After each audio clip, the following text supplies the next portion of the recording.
Your daughter is alive." The whisper was so soft that it should have disappeared beneath the applause, beneath the clink of champagne glasses, beneath the polished laughter rising through the ballroom of the Palmer House in downtown Chicago. But to Charles Whitmore, it landed like a crack running through marble. He had been standing under a chandelier the size of a small car, smiling the kind of practiced smile billionaires learn to wear when grief has become part of their public image. Around him, 300 guests in black suits and evening gowns applauded the newest scholarship winners of the Emily Whitmore Foundation, a charity named after the little girl the city believed had vanished 12 years ago and never come home. Cameras flashed. Reporters leaned against velvet ropes. A string quartet played something gentle near the far wall, the notes floating over white roses, silver table settings, and a 10-foot portrait of Emily at age 7, blonde hair loose around her shoulders, blue eyes bright, with the kind of hope Charles had spent more than a decade trying not to remember. He had just stepped down from the stage after saying the usual words about legacy, compassion, and helping children feel seen, words printed on thick cards by his communications team, words that sounded noble enough to everyone except the man saying them. Then the girl appeared at his side. She could not have been more than 9. A small black girl in a navy cardigan that had been carefully washed but was beginning to fade at the sleeves, with neat braids tied back by 2 pale blue ribbons, standing very still, as if she had used every ounce of courage just to cross the ballroom floor. In one hand, she held a little denim bag with a broken zipper. On her wrist was a silver bracelet too old-fashioned for a child, its surface scratched, its clasp bent slightly out of shape. Charles might not have noticed her at all if she had not looked up at him with eyes that seemed far too steady for someone so young. "Sir," she whispered again, and this time his breath caught before the words even came. "Your daughter is alive." For one impossible second, the entire room seemed to move without sound. The applause continued, mouths opened and closed. Photographers lifted their cameras. Waiters crossed the carpet with trays balanced on white gloves. But Charles heard nothing except the blood beating in his ears. His fingers tightened around the crystal glass in his hand until the ice shifted with a tiny, nervous click. He looked down at the girl. "What did you say?" His voice came out lower than he intended, rough around the edges, not angry yet, not gentle either. The girl swallowed, but she did not step back. "Emily," she said. "She didn't die." The name struck him harder than the whisper. "Emily. Not Miss Whitmore. Not your child. Emily," spoken with the careful certainty of someone who had been told the name mattered. Charles's eyes moved from her face to her wrist, and that was when the world truly tilted. The bracelet, silver, thin, hand-engraved, with 2 small letters worn almost smooth from years of touch. E.W. Charles stopped breathing. He had bought 2 of them from a tiny jewelry shop in Lake Forest when Emily was 6, one for his daughter and one kept in his office drawer because she had insisted they should have matching treasures. He remembered her standing on the carpet in her yellow rain boots, holding out her wrist and telling him not to lose his half. He had lost far more than that. "Where did you get that?" he asked. The girl's fingers closed protectively over the bracelet. Before she could answer, a woman's voice cut in, smooth as glass and twice as cold. "Charles." Margaret Whitmore appeared beside him in a cream-colored gown, diamonds at her throat, her silver blonde hair pinned perfectly away from a face that had not allowed surprise to settle there for long. She was his younger sister, the public chair of the foundation, the family's most reliable speaker whenever Charles withdrew behind boardrooms and locked doors. To the guests, Margaret looked concerned. To Charles, she looked alert. "Is everything all right?" she asked, glancing at the girl with a smile that did not reach her eyes. "I'm speaking with her," Charles said. Margaret's hand touched his sleeve lightly, a warning disguised as affection. "This is not the place. There are cameras everywhere." The little girl heard that. Charles saw the smallest change in her expression, not fear exactly, but recognition, as if she had expected adults to care first about appearances. She lifted her chin and reached into her denim bag. The zipper snagged. Her small hand worked patiently, tugging until it opened. From inside, she pulled a folded envelope, soft at the corners and yellowed by time. Across the front, written in faded blue ink, were 3 words that made Charles feel the floor drop beneath him. Charles Whitmore only. He knew that handwriting. He had known it in grocery lists, birthday cards, notes left on bathroom mirrors, and the last letter his wife, Eleanor, ever wrote before grief turned her quiet and illness carried her away. Charles stared at the envelope, but did not touch it. Margaret did, or tried to. Her hand moved quickly, almost gracefully, but the girl pulled it back against her chest. The motion was not dramatic. It was careful, decisive. "My grandma said not to give it to anyone but him," she said. Margaret's smile tightened. "Sweetheart, I'm sure your grandmother meant well, but this is a private event. We can help you outside." "No," Charles said. One word. The nearest conversation died instantly. A photographer lowered his camera. A waiter paused beside a table of donors. Somewhere near the stage, the quartet missed a note and recovered too late. Charles finally held out his hand, palm open, the way he might have approached a frightened bird years ago when Emily found one stunned beneath the kitchen window. "What's your name?" he asked. The girl looked at his hand, then at his face. "Nia Brooks." "Nia," he repeated, because the name felt like a door he had not known existed. "Who gave you that bracelet?" Her eyes flickered toward Margaret, then back to him. "A woman named Clara kept it safe. She said it belonged to a girl who was hidden because grown-ups lied." A murmur moved through the closest guests, low and uncertain. Margaret's posture changed by half an inch, but Charles saw it. He had spent 30 years reading boardrooms, hostile negotiations, men who smiled before betrayal, women who blinked before admitting. The number was false. His sister had gone still in exactly that way. Charles took the envelope from Nia. The paper trembled, and it took him a second to realize the trembling was his own hand. He slid one finger beneath the flap, but stopped when he saw the seal had already been opened and closed again with old tape. Inside was a photograph, creased down the middle. He pulled it out slowly. A little blonde girl stood beside a black woman in a nurse's uniform outside what looked like a hospital service entrance. The girl's face was turned slightly away, but the bracelet on her wrist caught the sun. On the back, in Eleanor's handwriting, were the words, "Emily lived. Don't trust the family file." Charles felt the room narrow until there was only the photograph, the bracelet, the child standing before him, and the portrait of his daughter smiling from across the ballroom like a memory refusing to stay buried. He looked toward Margaret. For the first time in 12 years, she looked afraid. Not enough for the room to notice. Enough for him. "Get my car," Charles said to his assistant without looking away from the photo. Margaret leaned closer, her voice barely moving her lips. "Charles, think very carefully before you embarrass this family over a story from a child." He turned then, slowly, and the grief that had made him quiet for 12 years sharpened into something colder, clearer, awake. "No," he said. "For once, I'm going to think carefully about why a child had to bring me the truth." Nia stood beneath the chandelier with her denim bag against her side and the old bracelet shining on her wrist, small in a room full of powerful people, yet somehow the only person there who did not look lost. Charles looked once more at the photograph in his hand, at the words written by the wife he had mourned and misunderstood, and something inside him broke open not like a wound, but like a locked door. 12 years of silence pressed against his chest. 12 years of files, signatures, sealed reports, and condolences from people who had never asked the right questions. Across the ballroom, Emily's painted eyes seemed to watch him. Charles folded the photograph with careful hands, placed it back in the envelope, and looked down at Nia Brooks. "Tell me everything," he said. Charles did not lead Nia back into the ballroom. He led her away from it. The moment they passed through the double doors into the private corridor behind the hotel's main event hall, the polished noise of the gala fell behind them like a curtain dropping at the end of a play. Out there, people were still clapping politely, still lifting glasses, still smiling under the gold light, as if nothing had shifted. In the corridor, everything was quieter and colder. The carpet was deep red.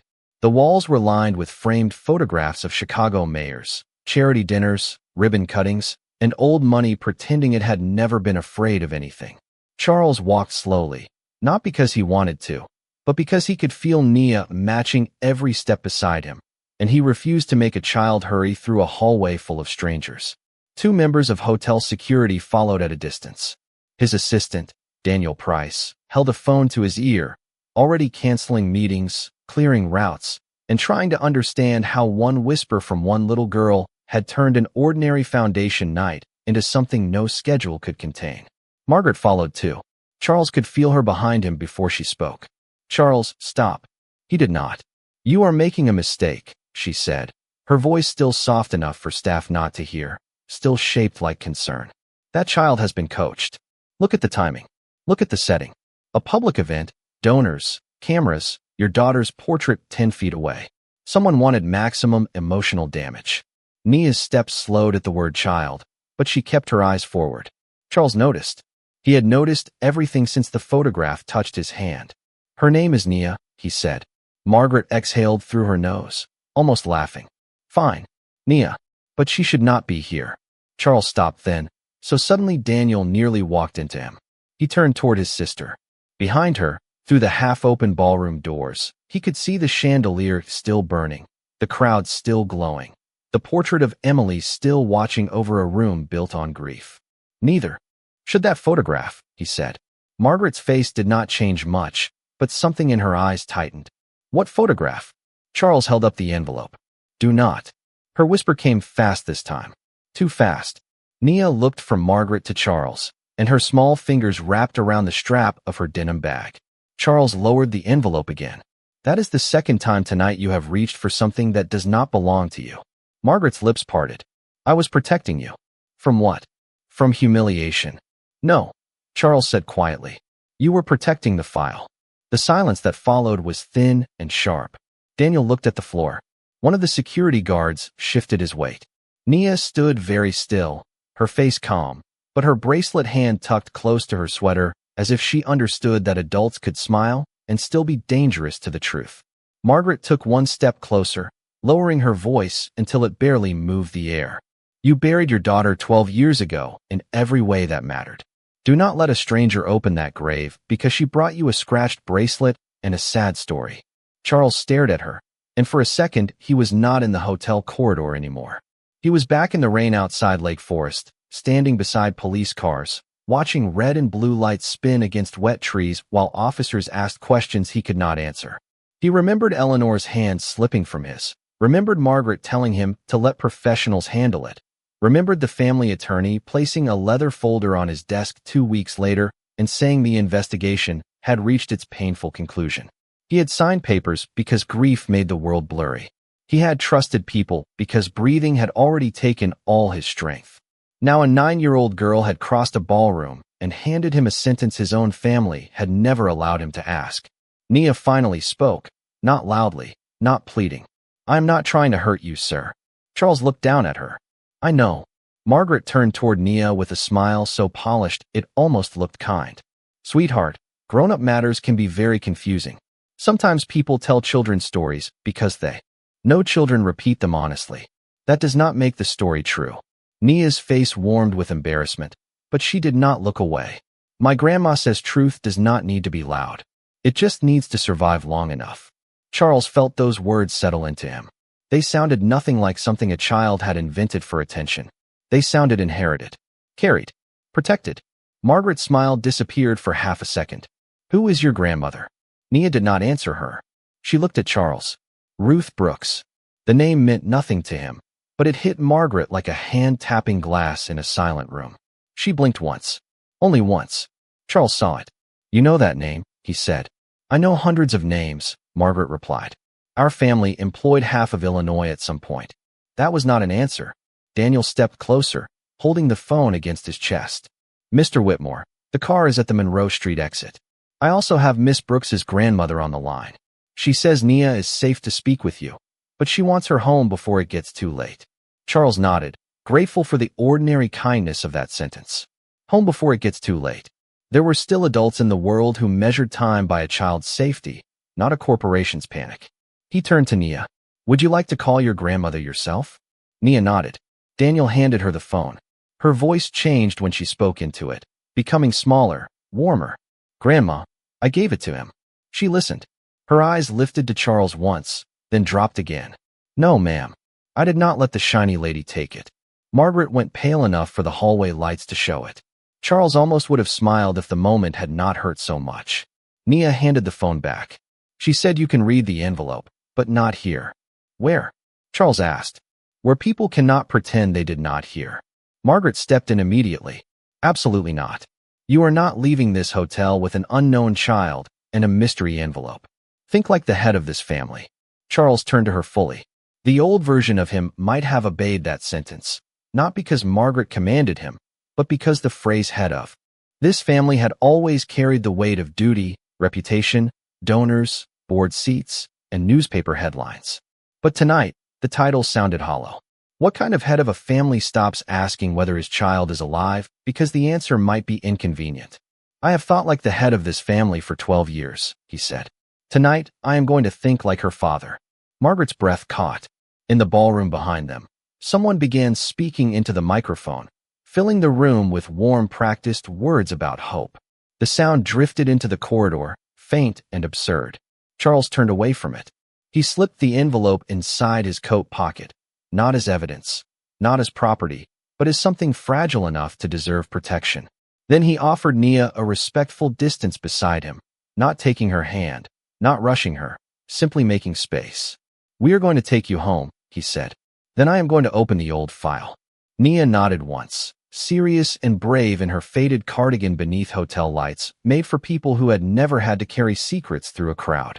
As they walked toward the service elevator, Charles heard Margaret call his name one last time. He did not turn around. He only kept walking beside the little girl who had been called a liar by everyone except the man who finally needed the truth more than he needed peace. The car ride from downtown Chicago to South Side felt longer than the map said it should. Charles sat in the back of the black Lincoln beside the window, the old envelope resting inside his coat pocket like a second heartbeat. Nia sat across from him on the rear-facing seat, her denim bag on her lap, both hands folded over it, her silver bracelet catching brief flashes of streetlight whenever they passed beneath an overpass. Daniel rode in front with the driver, speaking only when necessary, his voice low and careful, as if the air inside the car had become too fragile for ordinary words. Outside, Chicago moved past in layers of glass towers, late-night diners, wet pavement, and apartment windows glowing above corner stores. It was nearly 10 o'clock, and a cold wind dragged loose leaves along the sidewalks. Charles had taken this route countless times for press events, hospital donations, and foundation visits arranged months in advance with clean banners and smiling staff. But he had never seen the city the way he saw it now, through the silence of a child who had carried a secret into his world and watched adults try to take it from her. He looked at Nia's bracelet again, then at her face. She was not sleeping, though any child her age should have been tired after such a night. Her eyes followed the passing blocks as if she were measuring the distance between where she lived and where he came from. "Did Clara give you the envelope?" he asked softly. Nia kept her gaze on the window for a moment. "No, sir. Clara gave it to my grandma before she got too sick to remember things clearly. Grandma Ruth kept it in a cookie tin under the kitchen sink because she said rich people do not look under sinks." The answer landed with a strange kind of wisdom that made Charles ache. "And your grandmother told you to bring it tonight?" Nia nodded. "She saw your foundation on the news. She saw the picture of Emily behind you. She started crying, but not loud, just quiet, like she was trying not to wake up old sadness." Charles turned away before Nia could see how that sentence affected him. He pressed his fingers lightly against the bridge of his nose. For 12 years, he had believed his sadness was private, sealed inside family walls, polished speeches, and locked drawers. Now he understood it had been moving through other homes too, through kitchens with leaking faucets and cookie tins, through women whose names he had never learned because the file had taught him not to ask. When the car stopped in front of a narrow brick house on a quiet block near 76th Street, Nia sat up straighter. A porch light burned above the front steps. The small yard was swept clean, with 2 clay pots beside the railing and a wind chime moving gently in the cold. It was not a house with money, but it was a house with care. Ruth Brooks opened the door before Daniel reached the walkway. She was a black woman in her late 60s, thin but upright, with gray curls tucked beneath a knitted scarf and eyes that looked directly at Charles without surprise. Nia ran to her, not dramatically, just quickly enough to show she had been holding herself steady all evening. Ruth placed one hand on the girl's shoulder and looked over her head at Charles. "Mr. Whitmore," she said. "You came." Charles stepped onto the porch, suddenly aware of his tailored coat, his polished shoes, the watch on his wrist worth more than many cars parked along the block. "I did." Ruth nodded once. as if that was the minimum required of him, not something deserving praise. Then come inside. The neighbors do not need another story tonight. The living room smelled faintly of lemon cleaner, peppermint tea, and old wood warmed by a space heater near the couch. Family photographs lined the mantel. Nia at school, Ruth at church, a younger woman with a bright smile who Charles guessed was Clara. Nothing in the room asked for pity. Everything in it asked to be respected. Ruth pointed to a small table near the window. You can open the envelope there. Charles removed it from his coat and sat down, his fingers suddenly clumsy. Nia stood beside Ruth, tucked under her grandmother's arm. Daniel stayed near the door, quiet and watchful. Charles unfolded the photograph again, then found a second item inside the envelope, a thin piece of paper that had stuck to the back. It was not a letter. It was a hospital transfer slip from 12 years earlier, faded but readable, stamped with the name St. Anselm Medical Center. The patient name had been typed as Jane Doe Minor, but beneath it, in blue ink, someone had written one word, Emily. Charles stared at it until the letters blurred. This cannot be real, he whispered, not because he doubted Nia, but because believing it meant admitting he had been blind in the most important moment of his life. Ruth sat across from him. Clara said the same thing when Eleanor gave it to her. Charles looked up sharply. Eleanor knew. Ruth's face softened, but only a little. She suspected. She was weak by then, and people around her kept telling her grief was confusing her. Clara was assigned to private care at your Lake Forest house for 6 weeks. She said your wife kept asking why certain pages in the family file looked newer than others. A chill went through Charles. Newer than others. The phrase opened a door in his memory. The file. The official file. The leather binder Margaret's attorney had placed before him with its clean tabs and final language.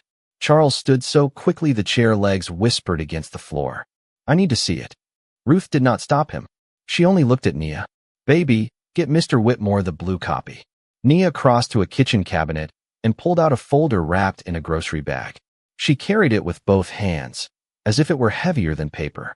Charles accepted it carefully. Inside were photocopied pages, hospital notes, a witness list, and one blurry image of a service hallway. He recognized the format immediately. It matched the official investigation packet, but several details were different. His own copy had never included Clara Brooks's name. His own copy had never mentioned St. Anselm. His own copy had never said transfer under alternate name. The room seemed to narrow around him. Ruth spoke gently, but her words did not soften the blow. Clara believed someone cleaned the file before it reached you. Charles looked down at the page in his hand. At the top was Emily's case number. At the bottom was a signature he knew from every family contract, every foundation document, every controlled statement after the tragedy. Margaret Whitmore. For a long moment, Charles did not move. Then he folded the copy with painful care, placed it back into the folder, and looked at Nia.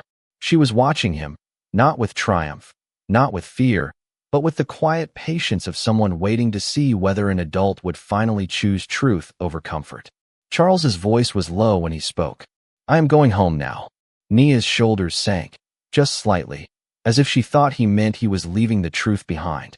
But he continued, not to sleep. To open every file they told me was closed. Charles left Ruth Brooks's house with the blue copy folder under his arm and a feeling he had not carried in years. Direction. The Lincoln moved north through Chicago under a sky the color of wet steel, past closed laundromats, glowing gas stations, and late buses sighing at corners. Daniel sat beside him this time, not in front, because Charles had asked him to read the pages aloud whenever the streetlights passed bright enough across the paper. Each sentence sounded ordinary at first, the kind of language designed by offices to make human pain feel manageable. Minor female, estimated age 7. Temporary transfer. Private family consultation. Alternate identification pending. But beneath those words, Charles heard the shape of something deliberate. Every clean phrase hit a door. Every missing name felt like a hand placed over a mouth. By the time they reached the Whitmore estate in Lake Forest, nearly 30 miles from downtown, the house looked less like a home and more like a museum of every question he had failed to ask. The iron gates opened without a sound. The long driveway curved between dark trees and winter grass silvered by frost. Upstairs, one window glowed in the east wing, where Margaret kept an office even though she had her own house less than 5 miles away. Charles noticed it immediately. He said nothing. Inside, the marble foyer was quiet except for the ticking of the old grandfather clock and the soft echo of his shoes. He had not entered Emily's wing after midnight in 12 years. No one had, according to the house staff, except cleaners under Margaret's instructions and archivists who came once a year to maintain family records. Charles had allowed that too, because he had confused not looking with surviving. Tonight, survival was not enough. He unlocked the private archive beneath the west staircase with a code he had not used since Eleanor's final winter. The door opened into a narrow room lined with cedar cabinets, fireproof drawers, and framed family documents dating back 4 generations. The air smelled of paper, polish, and the faint chill of places where memory is stored instead of lived. Daniel set the blue copy folder on the central table. Charles opened the main cabinet marked Emily Rose Whitmore, Investigation and Estate Matters. His hands paused on the brass handle. For 1 second, he saw her again at 6 years old, sitting cross-legged on this same floor while he worked nearby, asking why grown-ups kept papers that made them sad. He had told her important things needed to be remembered properly. Now the answer seemed cruel. He pulled the file free. It was heavy, bound in dark leather, labeled with gold lettering too elegant for what it contained. The first pages matched the copy from Ruth's house almost exactly, but only almost. Dates aligned. Case numbers aligned. The language was familiar. Then the differences began. Ruth's copy listed Clara Brooks as attending nurse during the private transfer window. Charles's official file did not. Ruth's copy mentioned St. Anselm Medical Center. Charles's official file replaced that line with County Medical Review. Ruth's copy included a note about alternate identification. Charles's official file had a blank space where that sentence should have been, not torn out, not scribbled over, simply absent, as if the file had been born without the truth. Daniel leaned closer, his face pale beneath the archive light. Mr. Whitmore, these are not clerical differences. No, Charles said. His voice sounded distant to himself. They are choices. He turned page after page. The paper in the official file was too smooth, too white, newer than the surrounding documents. The ink on certain signatures sat differently under the desk lamp, flatter and darker, like copies made long after the fact. Charles took out Eleanor's old magnifying glass from the drawer where she used to keep stationery, held it over the page, and saw tiny pixelated edges around a detective's signature. Scanned, reprinted, placed among real pages and trusted because the man receiving them had been too broken to examine the seams. He sat down slowly. For 12 years, he had believed the file because it was official, because grief loves anything that promises an ending. But this file did not end a story. It buried one. A sound came from the doorway. Not loud, just the smallest breath pulled in too quickly. Charles looked up. Margaret stood there in a silk robe beneath a long gray coat, her hair still pinned from the gala, her face calm in the way a frozen lake is calm. "You should not be down here tonight," she said. Charles did not close the file. "Neither should your signature." Her gaze dropped to the table, then to the blue folder beside it. For the first time, she saw what Ruth had kept. Her expression shifted so quickly another man might have missed it, but Charles was no longer another man. "Where did you get that?" she asked. "From the kind of people our family used to overlook." Margaret stepped inside and closed the archive door behind her with careful control. "You are exhausted. That girl upset you." Her grandmother has clearly held on to confused memories from a painful time. Ruth Brooks remembered more clearly than anyone in this house. Margaret's eyes hardened. "You do not know those people." "No," Charles said, standing. "But Clara Brooks knew my wife. Eleanor knew something was wrong. And you knew enough to remove both of their names from my file." Margaret's mouth tightened. "Be careful." The warning was quiet, but it carried old authority. It had worked on assistants, attorneys, board members, maybe even Charles once. Not now. He turned the official file toward her and tapped the missing line with one finger. "Why is St. Anselm gone?" She did not answer. "Why is Clara gone?" Still nothing. "Why does Ruth have a copy that says my daughter was transferred under another name?" Margaret looked toward the closed door, then back at him. "Because grief makes people cruel, Charles. It makes them invent miracles so they do not have to accept loss." He stared at her for a long moment. "Then why are you afraid of paper?" The question seemed to strike the room itself. Margaret's chin lifted. "I am afraid of what this will do to the family." "The family?" Charles repeated, almost softly. He looked around at the cabinets, the sealed drawers, the polished table, the old portraits watching from the walls. I lost my child, Eleanor lost her peace, and a nurse carried the truth to a grandmother in South Side because someone inside this house decided the family mattered more than Emily. Margaret whispered his name, but he turned away before she could shape it into another command. He opened the final section of the binder, the one marked Closed Findings. There, tucked behind a legal summary, was a hospital invoice. It should have meant nothing, just numbers, dates, billing codes.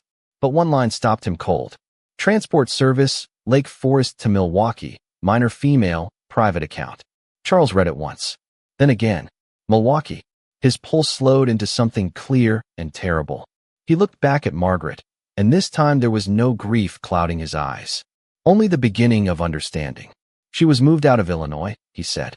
Margaret stood perfectly still.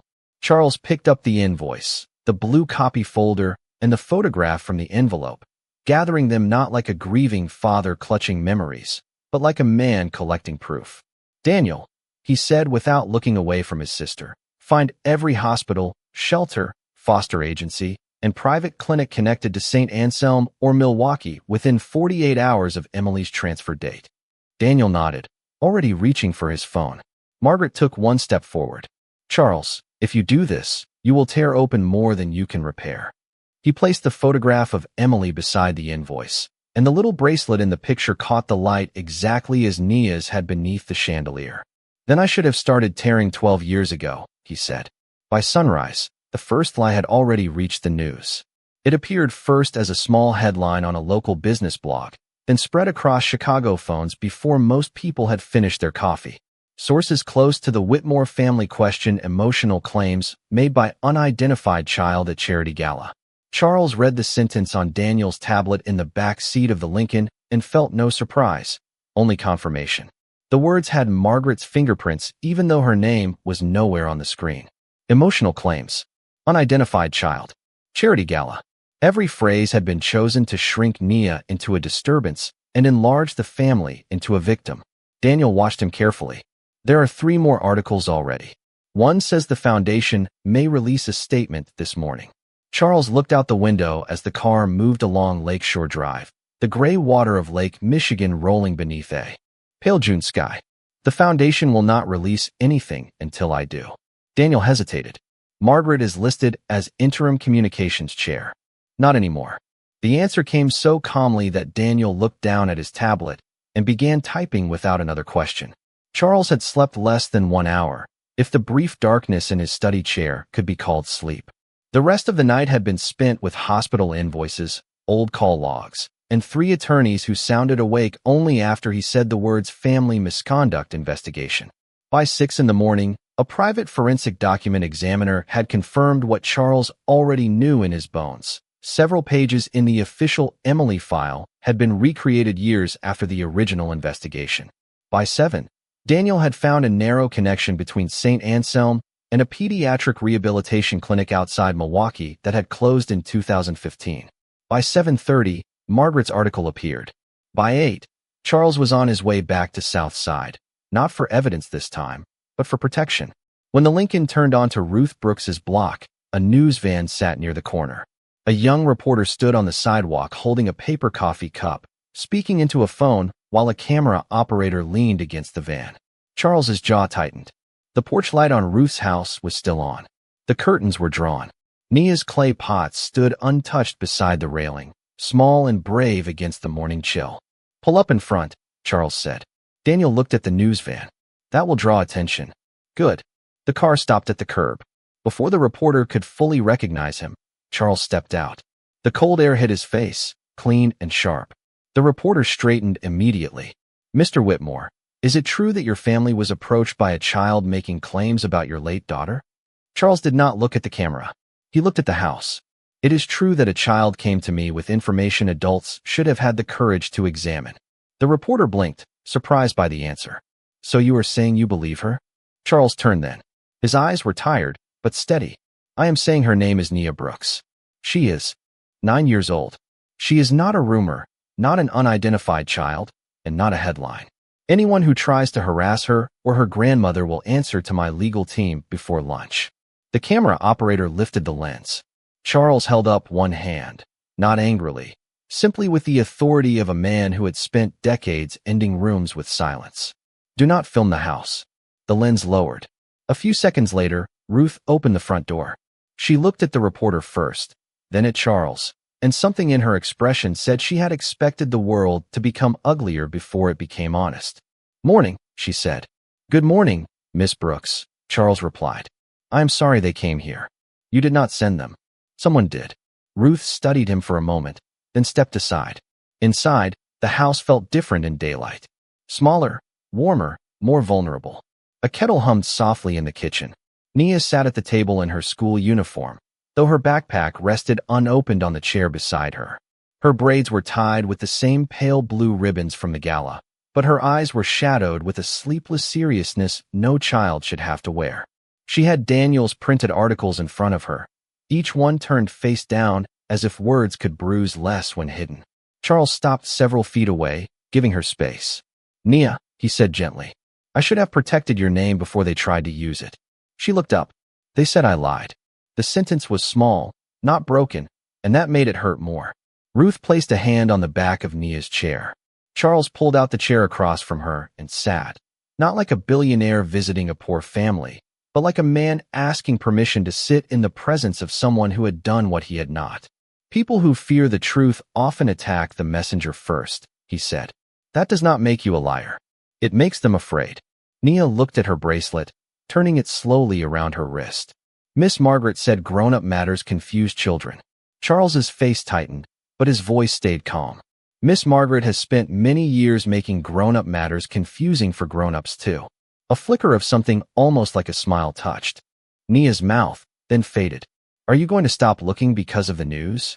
Charles reached into his coat and placed a copy of the Milwaukee invoice on the table, turned so Ruth could read it first. "No, I am going to look harder." Ruth leaned forward. Her eyes moved across the page. "Milwaukee," she whispered. "Clara said there was a van." Charles looked at her carefully. She remembered that? Ruth nodded. "Not always." Near the end, her memory came and went. But that part stayed. A private van. A woman with pearl earrings. A man carrying papers. Clara said Eleanor kept saying, "If they move her, follow the paperwork." Charles closed his eyes briefly. Eleanor had been ill, doubted, surrounded by people who called her grief confusion, and still she had left a trail. Not loud, not perfect, but enough for a nurse, a grandmother, and a child to keep alive. Daniel's phone rang near the doorway. He answered, listened, and turned toward Charles with a changed expression. The clinic outside Milwaukee had a linked records archive transferred to a church charity after it closed. St. Bridget's Family Services. They still have boxes in storage. Charles stood. "Contact them." Daniel covered the phone. "Already did." Their director said old medical records require authorization or law enforcement. Ruth looked from Daniel to Charles. "Then you need someone who remembers the case." Charles nodded slowly. Detective Aaron Miller. The name had sat buried in the old file, one signature among many, but Ruth's copy had shown his handwritten note beside Clara's statement. He had been the only investigator who questioned the transfer language before the file went clean. "He retired years ago," Daniel said. "Find him." Nia stood then, her chair softly scraping the floor. "I want to go." Ruth's hand tightened slightly on her shoulder, protective but not silencing. Charles shook his head gently. "Not to a records office. Not today. There are reporters outside, and this is an adult fight now." Nia's chin lifted. It was an adult fight before. That is why nobody listened. The room went still. Charles absorbed the words without defending himself. She was right. Every adult in the story had either hidden the truth, feared it, softened it, sold it, or filed it away. The child had carried it. "Then I will say it differently," he said. "You have already done the brave part. Now it is my turn to do the responsible part." Nia looked at him for a long moment, testing whether that was a promise or just another polished sentence. Then she nodded once. Charles turned to Ruth. "I am assigning a security team outside, discreet and respectful. No uniforms at your door, no cameras, no disruption. My attorneys will handle the press. If you need anything, Daniel answers immediately." Ruth crossed her arms. "We are not charity work, Mr. Whitmore." No, Charles said. You are witnesses. And you are people my family should have protected a long time ago. Ruth's expression softened by one careful degree. Nia reached into her denim bag and pulled out a small blue envelope, different from the first, folded twice and sealed with tape. Grandma said this was only if you did not run away. Charles looked at Ruth. Ruth shrugged, but her eyes shone. Clara believed in tests. Charles accepted the envelope with both hands. Inside was a cassette label, no tape, just the label peeled from one long ago. On it, written in shaky black marker, were 4 words and an address. Miller heard her voice. Beneath it was a street in Oak Park. Detective Aaron Miller Street. Charles felt the path ahead sharpen again. He placed the label carefully inside his coat pocket beside the photograph and the invoice. Outside, the news van remained at the curb, but it seemed smaller now, less powerful than the quiet kitchen where a little girl's courage had survived the morning. Charles looked at Nia one last time before leaving. I am still listening, he said. Nia touched the bracelet on her wrist. Then she still has a chance. Detective Aaron Miller lived on a quiet street in Oak Park, in a small brick bungalow with a flag on the porch, a wind chime near the door, and a row of tomato plants lined up in 5-gallon buckets along the driveway. Nothing about the house suggested scandal, old money, or buried evidence. It looked like the kind of place where a retired man might water his lawn before breakfast, wave to neighbors, and keep the television volume too high during baseball season.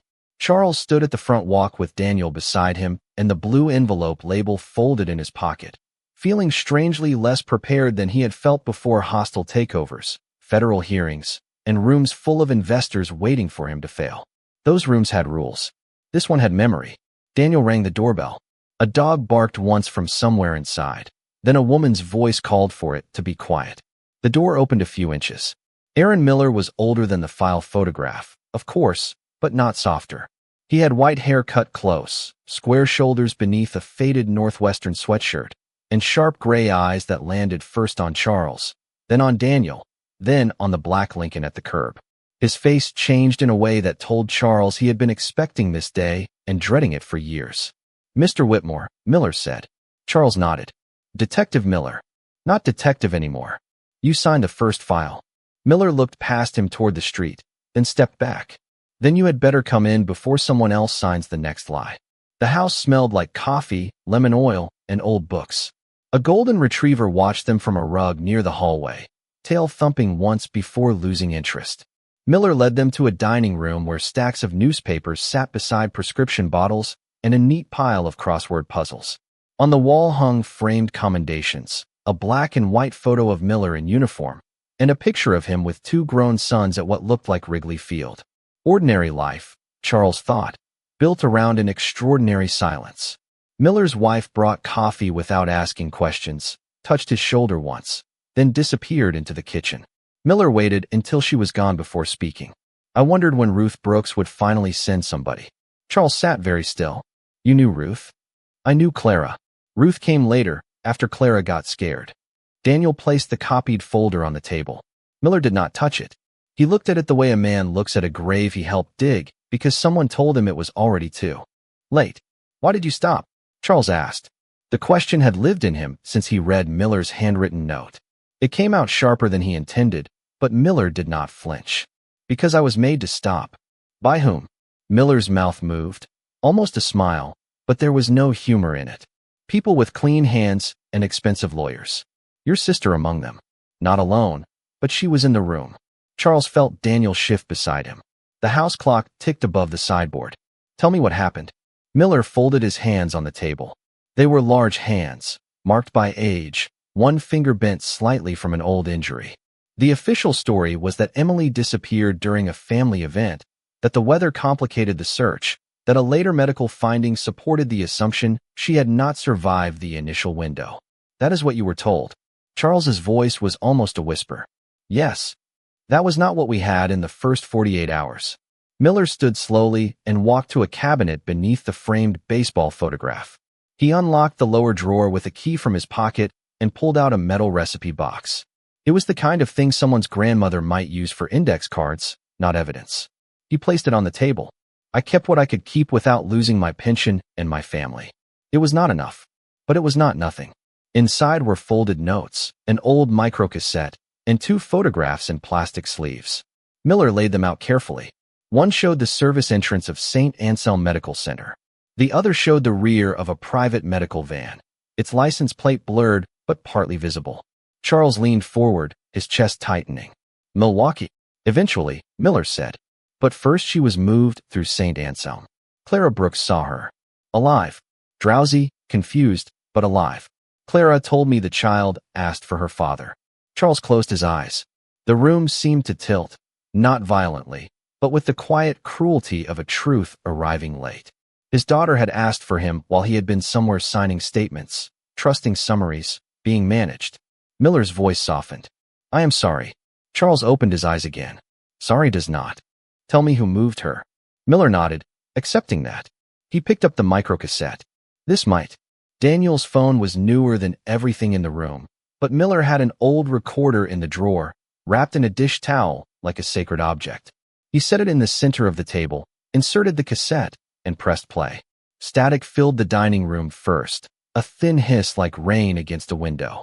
Then came a woman's voice, weak but clear enough to make Charles's entire body go still. Eleanor. Aaron, please listen. They are telling Charles the first am confused. I am not confused. Emily was at St. Anselm. Clara saw her bracelet. If they move her again, follow the paperwork, not the family. Margaret knows more than she says.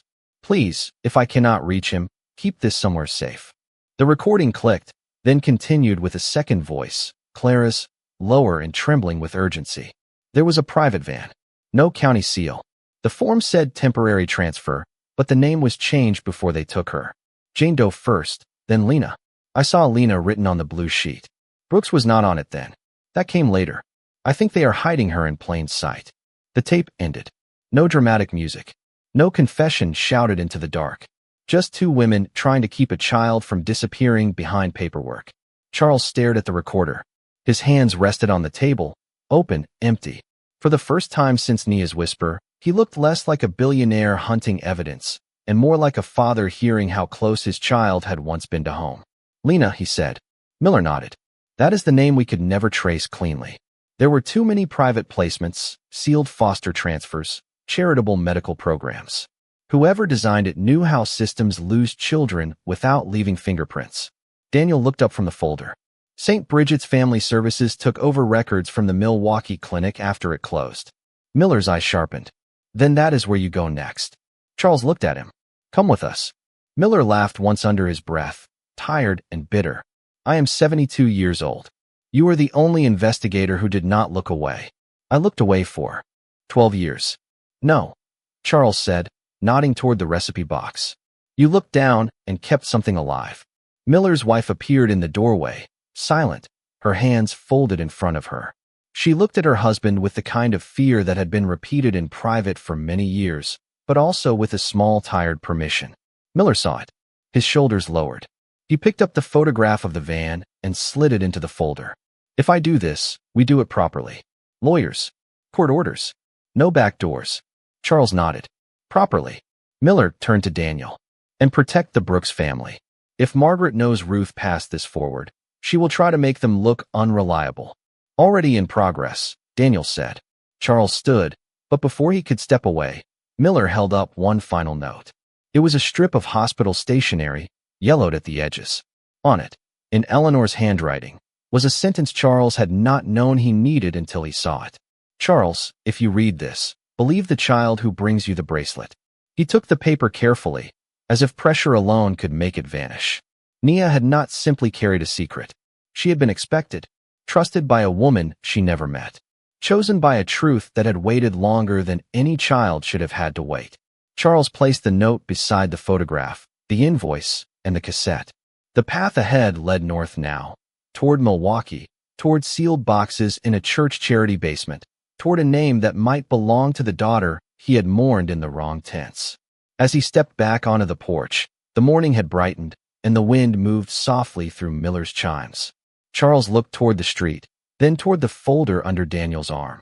For 12 years, the file had told him the story was over. Now the people the file erased were speaking, one by one, and the silence around Emily Whitmore was finally beginning to fail. The road to Milwaukee should have felt like progress, but Charles knew truth rarely moved in a straight line. By early afternoon, Daniel had secured a court-authorized records request through a family law judge who had once worked missing children cases before moving to the civil bench. Detective Aaron Miller rode with them in the back of the Lincoln, his old recipe box resting on his knees like something both ordinary and holy.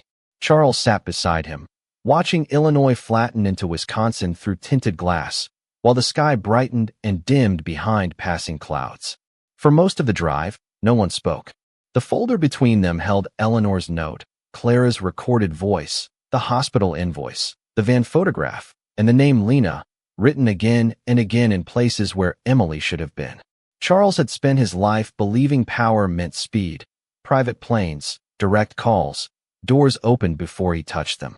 Now power meant waiting for signatures, respecting procedures, protecting a child from cameras, and letting an old detective guide him through the only kind of investigation that would hold in daylight.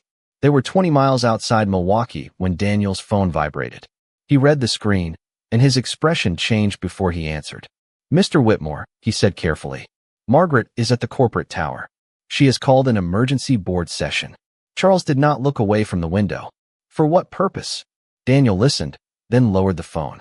"To question your capacity to act on behalf of the Foundation and Whitmore Global while under emotional distress." Miller gave a dry breath through his nose. "That was fast." Charles finally turned. "No, that was prepared." Daniel's phone buzzed again. A message appeared from the Foundation's legal counsel, then another from a board member, then a third from a public relations firm Charles had not hired. The screen filled with clean language designed to sound responsible. Temporary oversight, reputational stability, family sensitivity, independent review. Charles read none of it twice. Margaret was not trying to stop him because she thought he was wrong. She was trying to stop him because he was close. "Turn around," he said. Daniel blinked. "The records appointment is in 2 hours. St. Bridget's will keep the boxes for a court order. Margaret will not keep her mouth closed for 2 hours." Miller studied him. "You sure?" Charles looked at the folder. "If I let her define this before we do, Nia becomes a hoax, Ruth becomes unreliable, Clara becomes confused, Eleanor becomes grief-stricken, and Emily disappears again." The Lincoln took the next exit and headed back toward Chicago. The whole way, Charles said very little. He made 4 phone calls. One to his attorney. One to the judge's clerk, requesting the records hold remain active. One to Daniel's media contact, instructing him that no statement would be issued until Charles delivered it himself. The last call was to Ruth Brooks. He asked only if Nia was home and safe. Ruth said yes. In the background, he heard Nia ask whether the boxes had Emily's name on them. Charles closed his eyes for a second. "Not yet," he said. "But they will." When the Lincoln pulled beneath the glass entrance of Whitmore Global Tower, the building rose 70 stories over the Chicago River, cold and silver against the afternoon sky. Inside, the lobby smelled of polished stone, expensive coffee, and fresh flowers no one ever stopped to smell. Employees watched from behind security gates as Charles entered with Daniel on one side and Miller on the other. A few lowered their voices. A few lifted phones, then thought better of it when Charles looked their way. The elevator climbed in silence to the executive floor. At the top, Margaret's meeting was already underway behind frosted glass. Charles could hear her voice before he entered, calm, sorrowful, perfectly rehearsed. "My brother has endured an unimaginable wound, and last night that wound was exploited in a public setting by individuals whose motives remain unclear." Charles opened the door. Every head turned. 12 board members sat around the long walnut table. Foundation counsel stood near a screen displaying a draft resolution. Margaret sat at the far end in a pale gray suit, pearls at her throat, hands folded over a leather portfolio.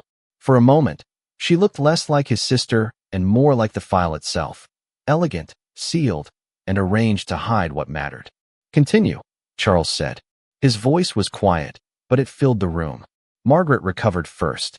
"Charles, we were hoping you would join us after you had rested. I rested for 12 years. No one moved." Charles walked to the table and placed the folder in front of him. Miller stayed near the wall, visible but silent. Margaret's eyes flicked toward him, and that single movement told Charles she remembered exactly who he was. This meeting is not authorized, Charles said. The Foundation Charter requires my written consent for emergency removal of executive authority, unless a medical incapacity certification is filed by 2 independent physicians. You have neither. Counsel cleared his throat. Mr. Whitmore, this is preliminary. Then preliminarily, sit down. The attorney sat. Margaret's cheeks warmed, but her tone remained controlled. You are proving the concern, Charles. This is emotional. A little girl appeared with a bracelet and a story, and now you are accusing your own family. Charles opened the folder and took out the copied hospital transfer slip. A little girl appeared with evidence. He placed the invoice beside it. A nurse preserved what your file erased. He placed Eleanor's note next. My wife left instructions because she knew someone close enough to us could control what I saw. Margaret's gaze hardened. Eleanor was not well. Charles looked at her. Say that carefully. The room became very still. Margaret leaned back. I loved Eleanor. I loved Emily. Everything I did after that night was to keep this family standing. Miller spoke for the first time. Standing on what, Miss Whitmore? Her eyes cut to him. You have no role here. I had a role until someone made sure I did not. Charles kept his eyes on Margaret. Why was St. Anselm removed from my file? I do not know. Why was Clara Brooks removed?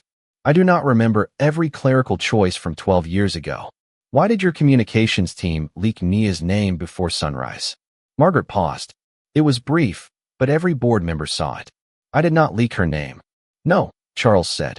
You leaked everything except her name, so the press could hunt for the child without you appearing cruel enough to point. One of the board members shifted uncomfortably. Margaret's hand tightened around her pen. Charles saw the crack. Not a collapse. Just the first thin fracture in polished stone. This is absurd, she said. Even if the child survived some confusion at a hospital, you have no proof that she is alive now. No proof that this Lena is Emily. No proof that anything criminal occurred. Charles nodded slowly. That is the first honest sentence you have said all day. We do not yet have proof that Lena is Emily. So why are you trying to stop us from finding her? Margaret stood. Because if you drag this family through another public tragedy, you will destroy everything Emily's name built. Charles stared at her. Emily's name did not build this. Her absence did. And you managed it like an asset. The words struck the room harder than a shout would have. Margaret's face changed then, not into guilt, not fully, but into anger sharpened by fear.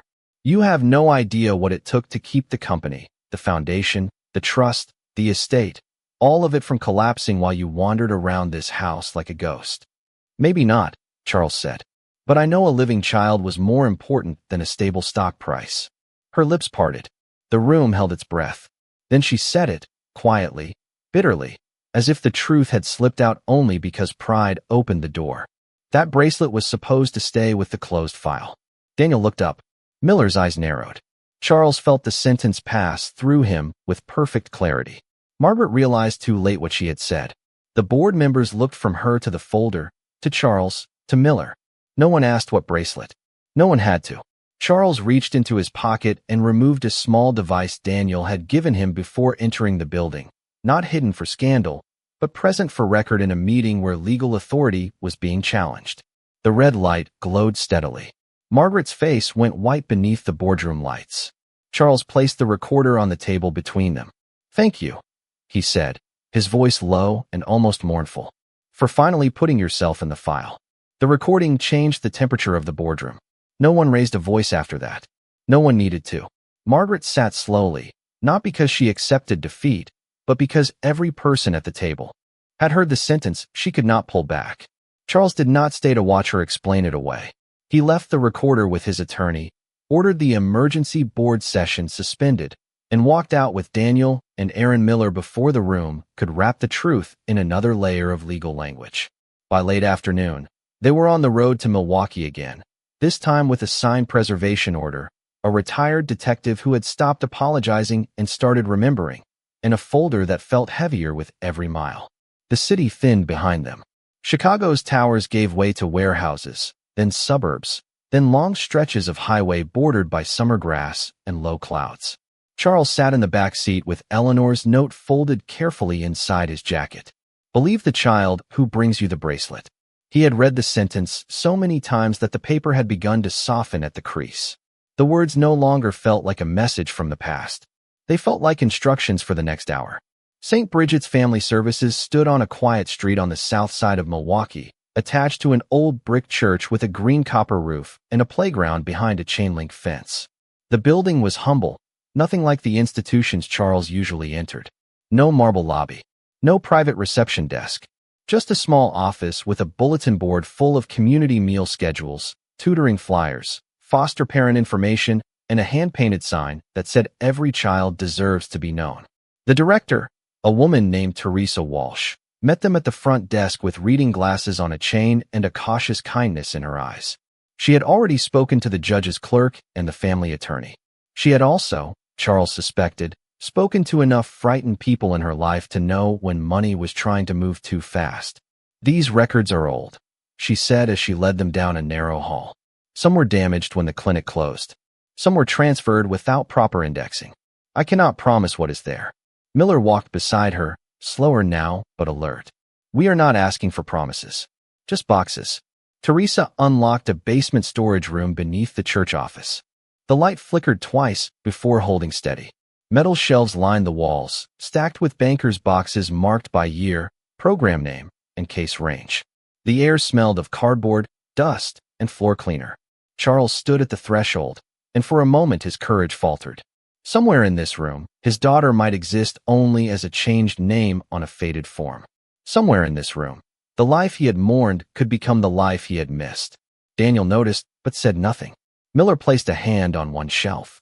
"Start with clinic transfers, June and July, 12 years ago." They worked for nearly an hour. Teresa read box labels. Daniel photographed inventory sheets. Miller checked every index page with the patience of a man who knew one overlooked line could hide a child. Charles opened folders carefully, each paper lifted as if it had nerves. There were dozens of children. Initials instead of names. Temporary guardianships. Medical referrals. Emergency placements. Some files were incomplete. Some had coffee stains or staple rust. The ordinary mess of underfunded systems sat in front of him, and Charles felt a new kind of shame. He had donated millions to causes like this, smiled at cameras, funded buildings, and never understood how easily a child could become paperwork passed between tired hands. Then Daniel stopped moving.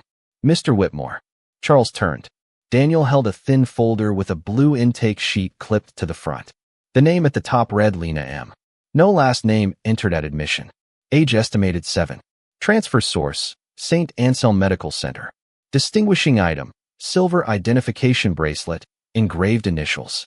Charles crossed the room slowly, his eyes fixed on the line. Engraved initials. His hand hovered above the paper before he touched it. "Read the guardian note," Miller said quietly. Teresa adjusted her glasses. Temporary placement authorized through private family intermediary. Later assigned to Brooks' affiliated care network, pending identity review. Charles looked up. "Brooks." Teresa frowned. "That does not necessarily mean Ruth Brooks. There were several family care providers using that network name. But there is a later update." She turned the page. "Child placed with Clara Brooks for short-term medical supervision before transfer to foster education program." The room went silent except for the hum of the overhead light. Clara had not only seen Emily. Clara had held the line long enough to keep part of her safe. Charles gripped the edge of the shelf. Where did she go after Clara? Daniel took the next page, scanning quickly. There is a sealed adoption-adjacent guardianship record. Not a formal adoption. Name updated to Lena Marie Brooks, then later Lena Marie Bennett after placement with a couple in Wauwatosa. Parents deceased. Current adult contact listed through a records amendment from 6 years ago. He swallowed. Lena Brooks. Milwaukee Public Schools. Music educator. Charles closed his eyes. The name was no longer a shadow. It had a profession, a city, a life, address. Daniel looked at Teresa. Teresa hesitated. Adult contact information is protected. With the court order and potential identity restoration, I can release it to counsel, not for public exposure, and only if contact is handled respectfully. Charles opened his eyes. Respectfully is the only way I want it handled. 20 minutes later, they sat in the Lincoln outside a public elementary school in a quiet Milwaukee neighborhood. School had ended, but a few cars remained in the lot. Children's drawings filled the windows near the entrance. Sons, music notes, trees, handprints in bright paint. Charles had faced hostile billionaires without sweating, but now he could barely open the car door. Miller did not push him. Daniel did not speak. Across the lot, a woman stepped out of the side entrance carrying a canvas tote and a stack of sheet music. She was in her early 30s, with light brown hair pulled loosely back, a blue cardigan, and a calm, attentive way of moving, as if she was still listening for children even after the children had gone home. She paused to lock the door behind her, then turned toward the parking lot. Charles saw Eleanor first, not in the color of her hair or the shape of her face alone, but in the way she lifted one hand to tuck a loose strand behind her ear. A small, unconscious gesture. The same gesture Emily had copied at 6 years old while pretending to read beside her mother on the porch. Charles did not move. The woman looked toward the Lincoln, curious but not alarmed. Daniel stepped out first, keeping both hands visible and his voice gentle. Miller followed, badge retired but manners still careful. Charles remained by the open car door, as if crossing the pavement too quickly might steal something from her. The woman approached only a few steps. "Can I help you?" Her voice was kind, professional, slightly guarded. Miller spoke. "Miss Brooks." "Yes." Charles's breath caught at the name. Nia Brooks looked from Miller to Daniel, then to Charles. Something in her expression shifted, not recognition, but a strange awareness, the way people feel weather change before rain begins. Charles reached into his pocket, then stopped. Not the photograph, not the legal papers, not yet. Those were adult weapons, even when used for truth. Instead, he turned to Daniel. "Call Ruth," he said softly. "Ask if Nia is with her." Daniel nodded, understanding before Charles explained. 10 minutes later, on a secure video call, Nia's face appeared on Daniel's phone from Ruth's kitchen in Chicago. She wore her school uniform and the silver bracelet. Charles held the phone carefully, not toward himself, but toward Lena. Nia looked at the woman on the screen, then at the matching older bracelet Teresa had found photographed in the file, now resting in a clear evidence sleeve in Miller's hand. For a moment, the little girl who had carried the truth seemed to understand that this was bigger than proof. This was a person.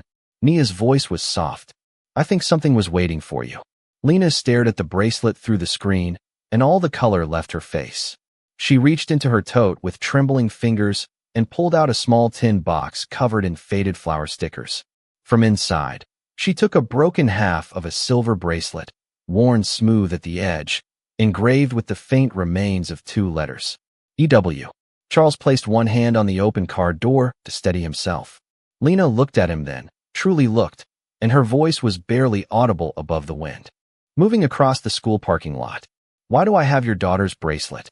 Charles could not answer as a billionaire, as a founder, as a man accustomed to filling silence. He could only answer as a father who had arrived 12 years late and finally understood that the living deserved more care than the dead. "I do not know everything yet," he said, his voice breaking quietly. "But I believe you were taken from the truth. And I believe my daughter may have grown up into you." The first test was not a reunion. It was a cotton swab in a quiet clinic room, a legal consent form, and 3 people sitting beneath fluorescent lights while the truth moved through a process too small to hold its weight. Nia Brooks signed her name with a hand that stayed steady only because she forced it to. Charles signed his beside hers, careful not to look as if he expected anything from her beyond permission. Aaron Miller stood near the door with Daniel, speaking softly to the clinic director, making sure every step was documented, witnessed, and protected. No cameras waited outside. No family spokesperson issued a statement.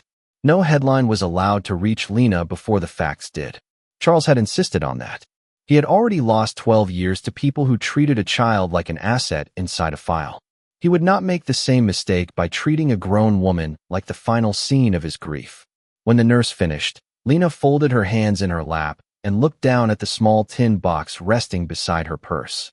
Inside were the broken bracelet half, 2 school photos from her childhood, a faded hospital wristband with the name Lena M., and a scrap of paper she had carried since she was 16 without knowing why. It said, in handwriting she had never been able to place, "Sing when you are scared." Charles recognized Eleanor in the curve of the letters and had to turn toward the window until he could breathe again.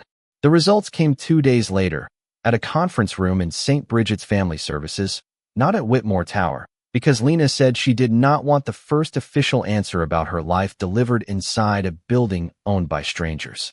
Teresa Walsh read the report aloud with a tenderness that made even the legal language feel human. Probability of biological parentage exceeded 99.99%. For a moment, no one spoke. The air conditioner hummed. A delivery truck passed outside. Somewhere down the hall, children laughed in an after-school program, their voices bright and ordinary. Charles closed his eyes. The world did not explode. The lights did not change. His daughter did not become 7 again. Tom did not apologize. Lena sat across from him, alive, 32 years old, a music teacher with a mortgage, favorite coffee, students who adored her, and memories he did not share. The truth gave him back his daughter, but it did not give him ownership of her pain. When he opened his eyes, she was watching him. "So Emily is my name," she said quietly. Charles swallowed. It was. She nodded slowly, testing the sound against the life she knew. "And Lena is my name too." "Yes," he said at once. "No one gets to take that from you." Her expression changed then, not into joy, not yet, but into relief that he had not asked her to erase herself in order to heal him.